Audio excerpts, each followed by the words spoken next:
मेरे नाम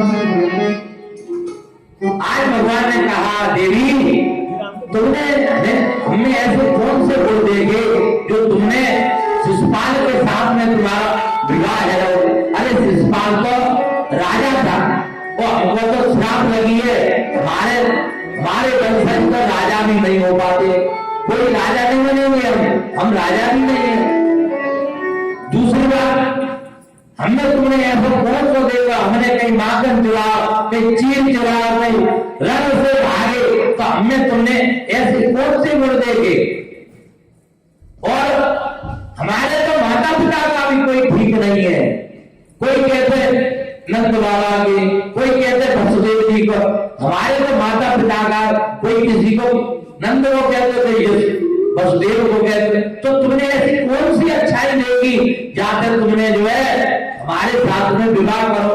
अरे तुम शिशुपाल के संग में विवाह कर लेती तो महारानी मिली थी। अरे हम तो राजा है ना सकते, क्योंकि हमारे तो यजमान से कुछ श्राप लगो, हमारे तो यदु महाराज में तुमने सुनी होगी कथा में आते कि महाभारत में प्रसंग है कि एक बार बृहस्पति जी ने सोची कि शुक्राचार्य जी पे सजीवनी विद्या है, जो दैत्य के गुरु है, बृहस्पति जी देवतन के गुरु है। इनने विचार करो कि हम अपने बेटा को वहां भेज दें, वहां भेज देंगे तो विद्या सीख ले, तो सजीवनी विद्या देवता अमर हजारे करेंगे, लड़ाई में मत अपने शिष्य को हम अमर करते हुए करेंगे। तब भेदभाव नहीं था, तो कच को वहां भेज हो कहा शुक्राचार्य जी के आश्रम पे, और वहां जब विद्या पढ़ने गया, सजीवनी विद्या सीखने लगे, तो जो राक्षस के जो बच्चा रहते थे उनने विचार करो कि ये तो देवतन को गुरु है, आगे चल के ये तो दुश्मन बन जाओ, देवतन को जीवित करके लग जाओ, इसलिए ऐसा करो या को लौटाओ, यही कर दो।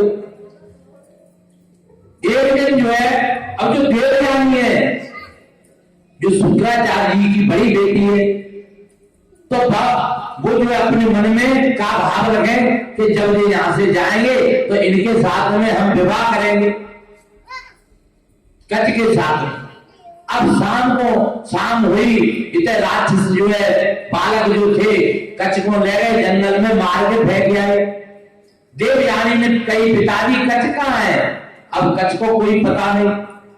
जब इन्हें ध्यान करके देखो सजीवनी विद्या का स्मरण किया तो कच को जीवित कर दिया। जब कच जीवित हो गया, वापस आ गया, फिर पढ़ने लगा, तो राक्षस के जो बालक थे उन्हें क्या किया, एक दिन जो है कच को मार के जलाए के बाद मदिरा में, जब से ही तो मदिरा पीने वालों को पतित है जाएगी, श्राप लगी है। पहले शुक्राचार्य जी भी ब्राह्मण थे पर मदिरा पीते थे, अब श्रापित हो गई है कि जो मदिरा पिएगा, दारू पिएगा, वो पतित हो जाएगा ब्राह्मण। तो अब तो जो है मदिरा में बाको जलाए के रात समित जो है बाकी शुक्राचार्य जी को मदिरा में प्यार। शुक्राचार्य जी ने जैसे ही ध्यान धर के देवयानी ने कही, तो ध्यान धर के देखो तो वो तो उनके पेट में जो है कहते कि पति पिता के पेट में और सुता नहीं अकुलाए, पिता मरे तो पति मिले, नहीं जन्म वृथा ही जाए। आज देवयानी तो ये मन में कर बैठी है कि अब ने जो सजीवनी विद्या से कच को जीवित पेट नहीं कर रहा, सजीवनी विद्या पेट नहीं पढ़ाई है कच को। जब पूरी विद्या जब पढ़ के तैयार होगा, तब जो गई बेटा एक काम करो, अब तुम बाहर निकलो, और अब हमारा पेट फट जाएगा, तुम बाहर निकलो, तुम हमें जीवित कर दियो। कच ने आज शुक्राचार्य जी को जीवित करो। जब शुक्राचार्य जी जीवित रह गए, सजीवनी विद्या से मैंने कच ने कर दे। अब बिन्ने के पिताजी अब हम अपने घर जाएंगे, बिन्ने की बेटा ठीक है। देवयानी आएगी, देवयानी ने कही तुम तो जाओगे पर हम तो तुम्हारे साथ में विवाह करेंगे। इधर जब विवाह की बात रही तो कच कहने लगे, नहीं हम तुम्हारे साथ में विवाह नहीं करेंगे, क्योंकि तुम हमारी गुरु की बेटी है, हम विवाह नहीं करेंगे। देवयानी ने बहुत कही पर नहीं मानी, तो श्राप दे दी, जाओ सजीवनी विद्या को तुम भूल जाओगे। कच्छ ने भी श्राप दे दिया कि जाओ तुम जो है अब तुमको ब्राह्मण पति नहीं मिलेगा। तो एक बार देवयानी और राजा शर्मिष्ठा की पुत्री विस्पर्वा की जो पुत्री शर्मिष्ठा, तो ये दोनों जने स्नान करने के लिए गई तो वहां कोई ऋषि आए गए जंगल में, तुरंत वस्त्र जो है छोड़ के और जो है एक दूसरे के वस्त्र पहन गए। देवयानी ने कही शर्मिष्ठा से, क्यों तेने भाई कपड़ा क्यों पहन ले, तू तो क्षत्रिय हम तो ब्राह्मण है। अरे भाई भूल में है। अब तो जो है देवयानी नारायण भाई तुम्हारे धक्का दे के कुआं में पटक दे। देवयानी को कुआं में पटक के चली आई शर्मिष्ठा। इधर जो है राजा याति जो है शिकार खेलने आए तो उस कुआं में से जो है याति राजा याति ने निकाली है। देवयानी से कही जाओ तुम हमारे पिताजी के पास करे आओ। जब पिताजी के पास गए, पिताजी ने कही, देवयानी ने कही, पिताजी अब तो हमको श्राप है, जितने हमारा हाथ पकड़ के निकालो है तो इनके साथ में हम विवाह करेंगे। तो राजा याति के संग में देवयानी को विवाह हुआ। पर बिन्ने की बेटी तुम्हारी क्या इच्छा है बोलो। बिन्ने कही कि राजा जो विस्पर्वा की जो लड़की है शर्मिष्ठा, बाको हमारी दासी बना दो।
राधे। तो अब जब विवाह हो गया शर्मिष्ठा महाराज से कही, शुक्राचार्य जी ने हमारी बेटी की इच्छा है तुम अपनी बेटी को दासी बना दो।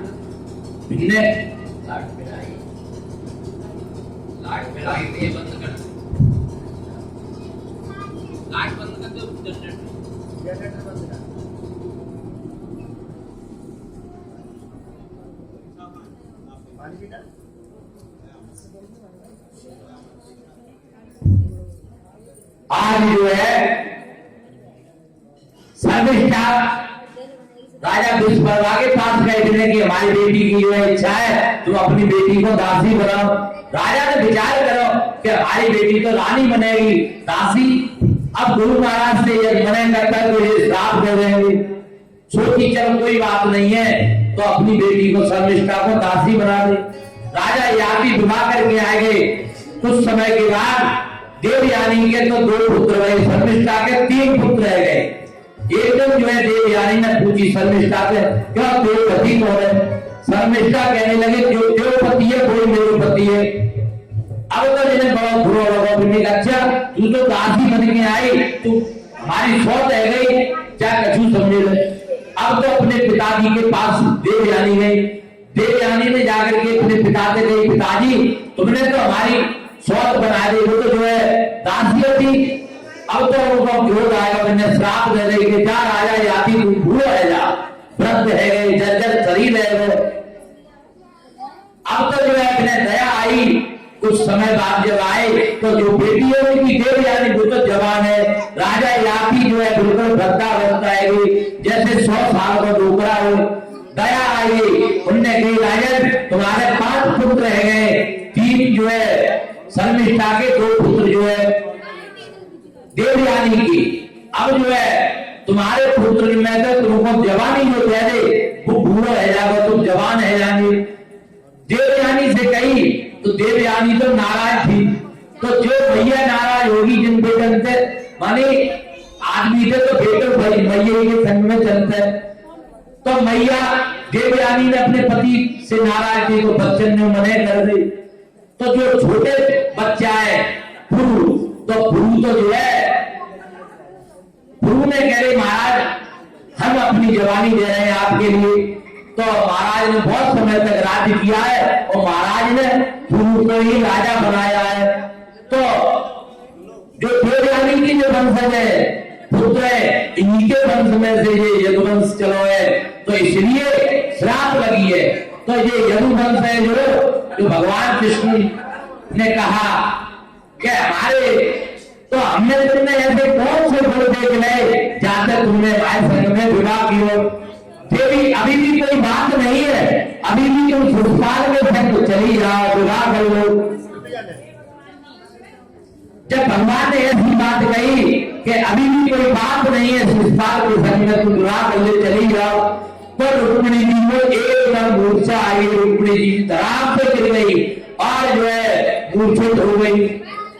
अब तो जो है भगवान एकदम चतुर्भुज बना लिया है भगवान ने। यहाँ दो हाथों से तो रुक्मिणी जी को उठाओ और एक हाथ से जो है पंखा करने लगे और पानी के छींटा लेकर के, और रुक्मिणी जी के जो है जब चेहरा पे जो है जैसे ही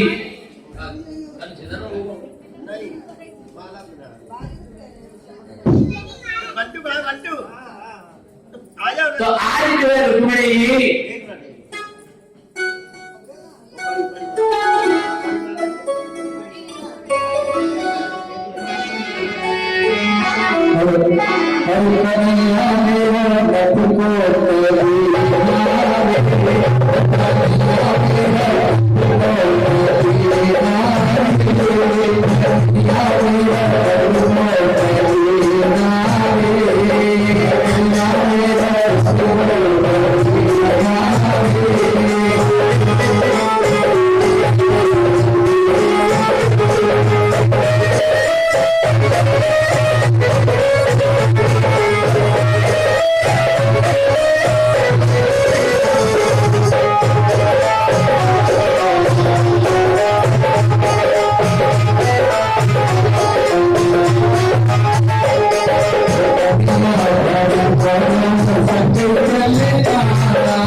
Yeah.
मूर्छित है गई तो भगवान ने यहाँ चतुर्भुज रूप धारण कर ला।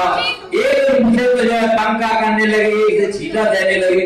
जब रुक्मिणी जी होश में आ गई तो रुक्मिणी जी कहने लगे कि प्रभु कि आपने जो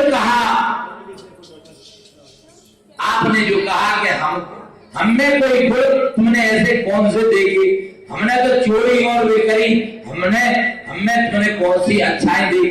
अरे प्रभु आप तो जो है निर्गुण है, भक्त लोग आपको क्या कहते हैं, भगवान तो निर्गुण है, आपने तो सब गुण ही गुण है। और आप कहते हैं कि हमारे माता पिता का कोई ठीक नहीं है।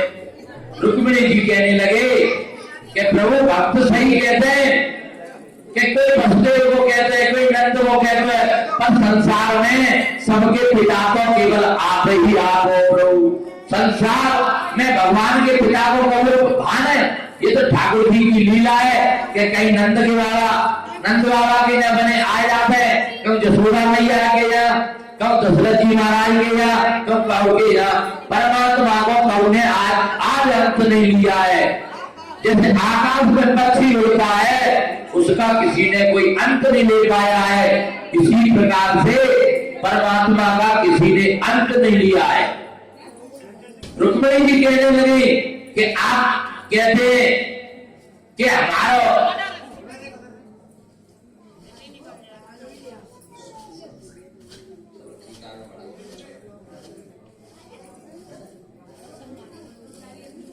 इधर जो है भगवान ने जो है रुक्मिणी जी को शांत किया। देवी तुम तो हंसी मजाक कर रहे, तुम तो ऐसी जो है तुम तो अरे घर में थोड़ी तो मजाक है जाते तो थोड़ा मन प्रसन्न है जाते, वैसे तो घर में टेंशन ही टेंशन है, पर पति पत्नी जब बैठ गए बातचीत करते हैं तो सब भूल जाते।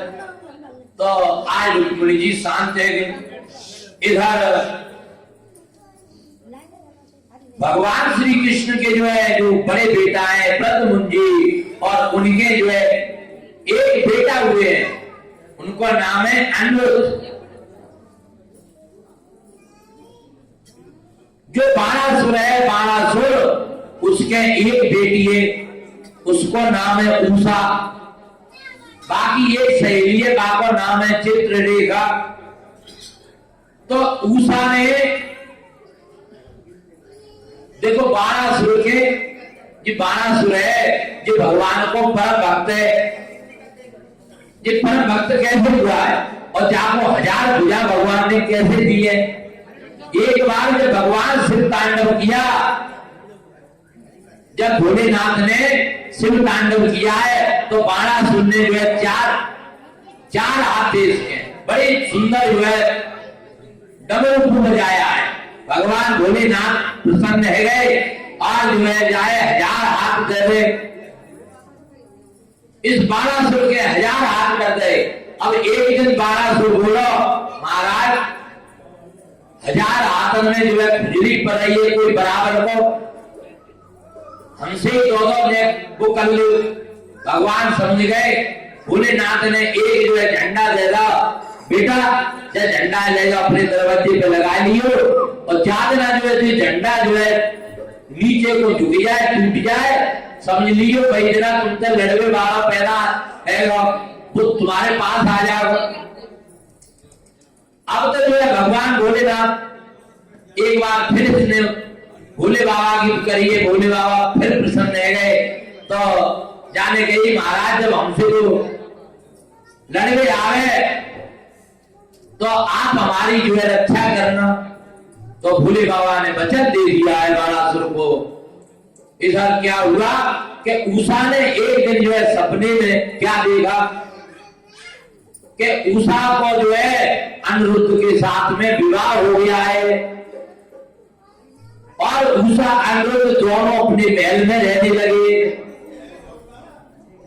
अब तो जो है इधर जैसे सुबह हुआ, अब तो जो है उषा जो है बड़ी व्याकुल हो गई। बाकी सहेली आई चित्ररेखा, चित्ररेखा ने पूछो बहन क्या बात है, तू ऐसी उदास क्यों है? कहा कि हम जो है आज हमने सपने में एक ऐसे पुरुष के बाद समागम हुआ है, वो हमारा पति बन गया है, हमने उससे विवाह किया है। अब तो हम बहन उसी के साथ में विवाह करेंगे, अन्यथा जो है हम अपने प्राण छोड़ देंगे। चित्ररेखा ने कही तुम चिंता मत करो, हम सबके चित्र बना दो जाने। तो बारे देवजन के, गंधर्वन के, सिद्धन के, सब के चित्र बनाए, मनुष्य ने के बनाए। अब जैसे द्वारकाधीश को चित्र बनाओ तो चित्ररेखा ने देखो कुछ लग रहा है कि इनमें से फिर उनके पुत्र प्रद्युम्न को चित्र बनाओ, फिर देख के कुछ ऐसा लग रहा हो कि यही सात पिता हो। फिर जो है उनके पुत्र प्रद्युम्न के पुत्र अनिरुद्ध है। जब अनिरुद्ध को चित्र बनाओ तो चित्ररेखा कहने लगी बस यही जो है हमारे प्राण सर्वस्व है, इनके साथ में सपने में विवाह हुआ है और इनके साथ में जो है आज चित्ररेखा कहने लगी देवी तुम बिल्कुल चिंता मत करो, हम सपने हम जाएंगे, हम योग माया से इनको जो है लेकर के आ जाएंगे। इधर चित्ररेखा गई और विमान जो पलगा पे पड़े थे, प्रद्युम्न जी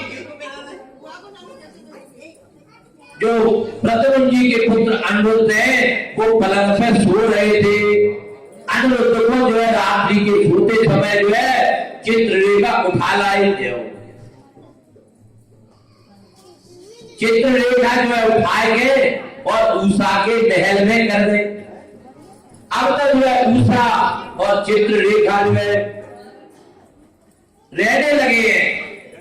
एक दिन जो है किसी चौकीदार ने देख ले, चौकीदार ने जो है जाकर के महाराज को खबर दी कि महाराज तुम्हारी पुत्री को कुल में कलंक लगाने वाली है। बाप को हमने जो है एक पुरुष के साथ में देखा है। इधर बाणासुर ने अपनी सेना सजा करके और अनिरुद्ध को जो है घेर लिया है। आज अनिरुद्ध को जो है कैद कर लिया है। जब अनिरुद्ध कैद है गए, इधर नारद जी जो है द्वारका पहुंच गए। नारद जी ने जो है जाकर के द्वारकाधीश के दरबार में कही महाराज अनिरुद्ध कहाँ है? कि यहीं कहीं होंगे, उन्हें पता ही नहीं, क्योंकि 16,000 1 से 8 रानी थी, उनके 10-10 बेटा एक